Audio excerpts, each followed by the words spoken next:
Jailed Russian opposition leader Alexei Navalny has been sentenced to an additional 19 years in prison for extremism. Former US President Donald Trump pleads not guilty on conspiracy charges and calls the court hearing a sad day for America.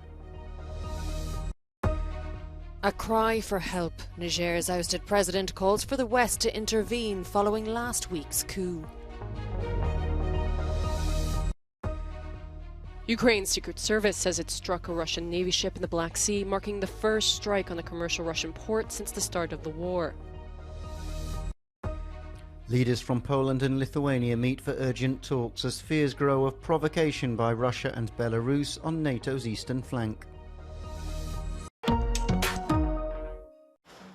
Jailed Russian opposition leader Alexei Navalny has been convicted of extremism and handed a 19-year sentence, his third and longest prison term.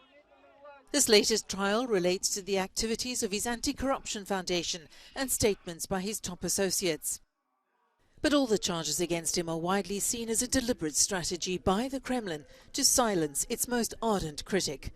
The 47-year-old is already serving sentences totaling 11.5 years on fraud and other charges.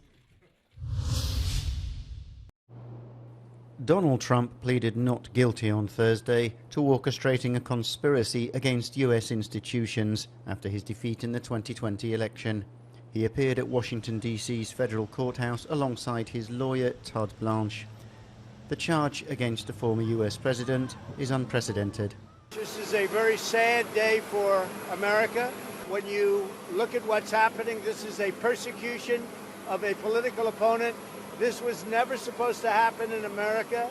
This is the persecution of the person that's leading by very, very substantial numbers in the Republican primary and leading Biden by a lot. A small crowd of Trump supporters protested in front of the court building. His popularity among Republicans remains high, despite this being the third time since March that he's faced criminal charges. But many also see the former president as a criminal and a liability, and they too made their feelings known. Trump has made it clear that whatever happens to him, he will continue his bid for re-election in 2024. Niger's ousted president Mohamed Bazoum has appealed for the US and its allies to intervene in the country's coup crisis as he remains under detention. In an opinion article for the Washington Post, he described himself as a hostage. He said that without Western intervention, the entire central Sahel region could fall to Russian influence via the Wagner mercenary group. Bazoum added that Islamic extremists could exploit the situation to turn young people against the West. The ECOWAS group of Western African nations is still negotiating with the coup leaders for the release of Bazoum. They've not ruled out military action unless he's reinstated by Sunday.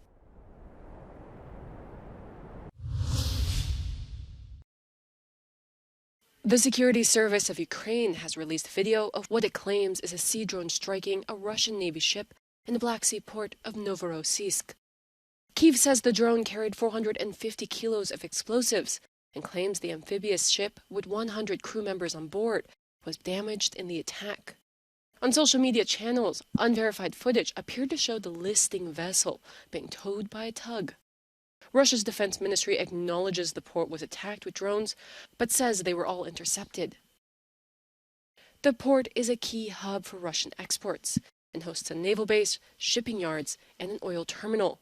The strike marks the first time a commercial Russian port has been targeted since the start of the full-scale invasion last year. If confirmed, the attack would be similar in scale to the one that sank Russia's guided missile cruiser Moskva in April 2022.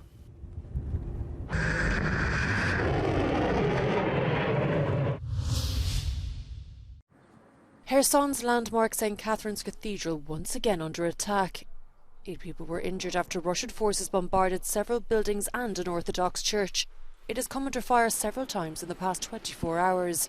Meanwhile, in his nightly address, Ukrainian President Volodymyr Zelensky has detailed abuse by military commissars. Були сьогодні доповіді керівника Служби безпеки Малюка та міністра внутрішніх справ Климента. Зокрема, одне з питань – перевірка воєнкомів. Поговорили ми детально. Перевірка виявляє багато зловживань, відверто огидних. Всі факти виявлені правоохоронцями. Вони представлять обов'язково суспільству та розслідують в межах кримінальних проваджень.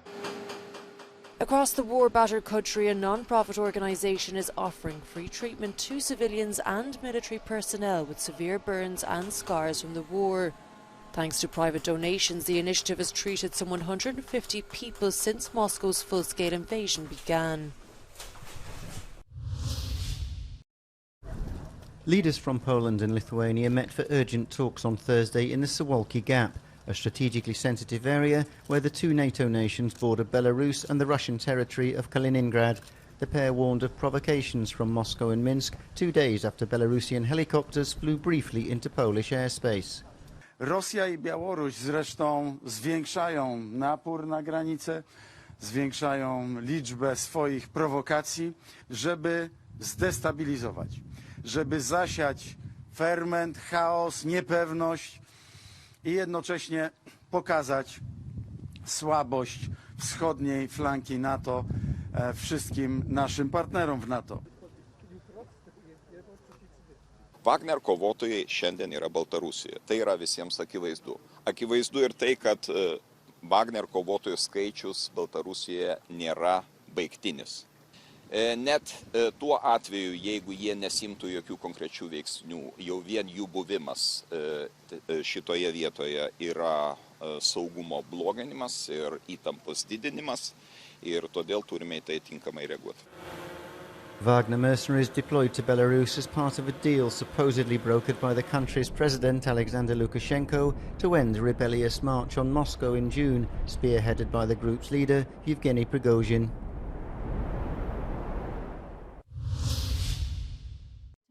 Pressure is mounting on Russia to resume a UN-brokered agreement allowing the export of Ukrainian grain through ports in the Black Sea.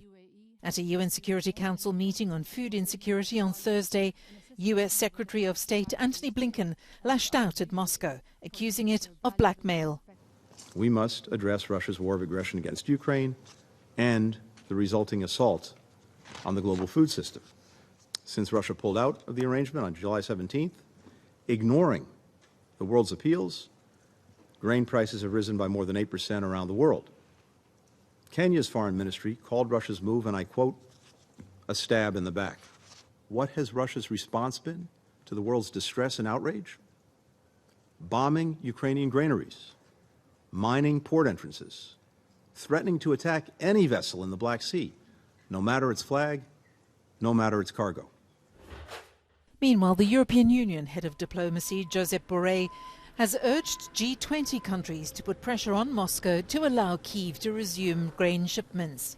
He said the only beneficiary of the blockades and bombings was Russia's agricultural sector, which has increased prices and its market share in recent weeks. Last month's huge fire at the landfill site in Zielona Góra is at the centre of an ongoing dispute over Poland's waste management policy.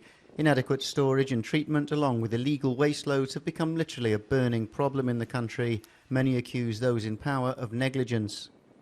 Brakło 20 milionów, żeby to zutylizować, a skutki dla środowiska, kwoty, jakie będziemy musieli teraz przeznaczyć na rekultywację gleby, przywrócenie do tego stanu, zabezpieczenie, mogą być 10-krotnie wyższe. Doszło do katastrofy ekologicznej. Mamy zastrzeżenia do działania wszystkich służb, które nas nie informują o faktycznym stanie środowiska. Dopiero po tygodniu pojawił się pierwszy komunikat, żeby uważać z plonami, które mamy na swoich ogródkach.